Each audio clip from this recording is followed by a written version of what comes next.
Hey, it's Bill Gross, and this is my weekly real estate update. Just like the hurricane missed Tampa, now it hit and wiped out Fort Meyers, but just like it didn't quite hit where it might have done the most damage.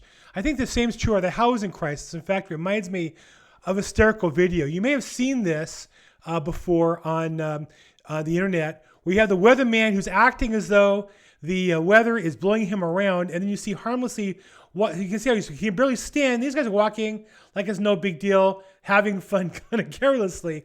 And that's kind of how I feel about the housing market, that the reporters are acting like they're being jostled around with the economy. In reality, the housing market, despite everything, still seems to be doing pretty good. And what I mean by that, well, I would like, as you know me, I like to go to the data. Let's take a look at the actual numbers of what's happening in the market. You might see reports, for example, like this, Case-Schiller, month to month, the first plunge in monthly rates of appreciation in the 20-city report. And you look at this graph and it looks horrific. And this has been reported for a few months now. It looks scary, right? Like the prices fell off a cliff. But this is month to month, the change, not the cumulative total 12-month period. When you look at the actual data over 12 months, what it means is that instead of housing prices appreciating at 20% per year, record highs, unsustainable, it's dropping down to the 12 or 13% level, still by historical standards ridiculously high. Now that's because we have a high inflation period and everything is a little out of kilter. But again, it's not that the rates are, the housing prices are dropping negatively.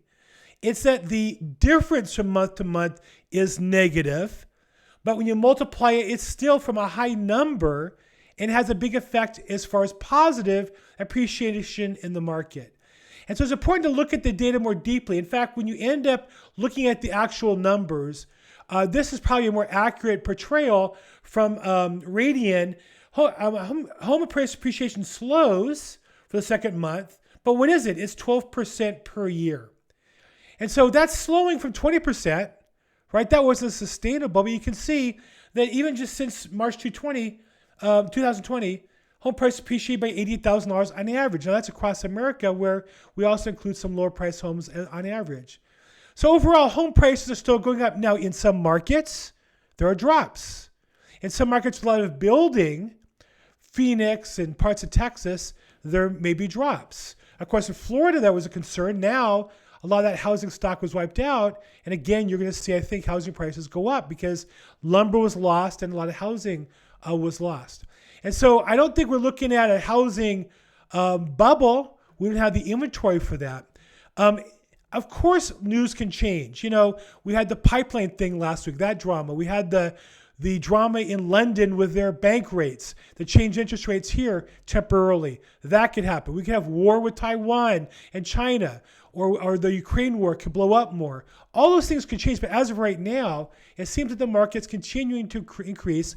12% per year is fantastic when you're borrowing money at 6 or 7%.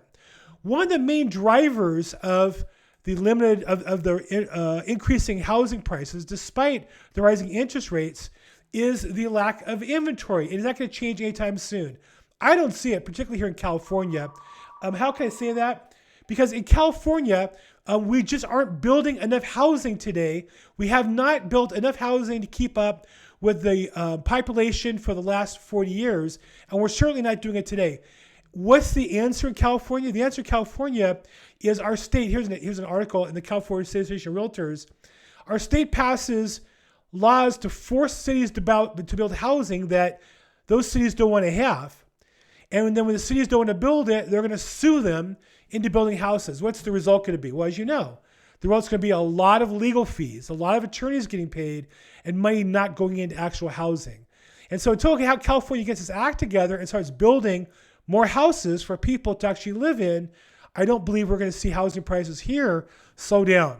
Of course, a lot of things could change, but as we are right now, based on the data in front of us, we still have a very busy housing market. And I can just share with you, last week I had a couple escrows that have been dragging on for a while, and dragging on not because of the buyer, but because of legal issues.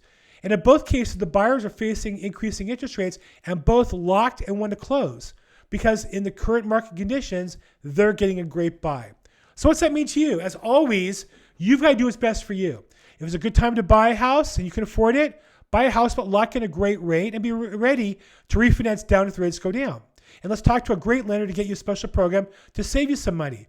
And if it's time to sell, sell, but make sure you get your buyer locked in so they can't back out and leave you holding the bag.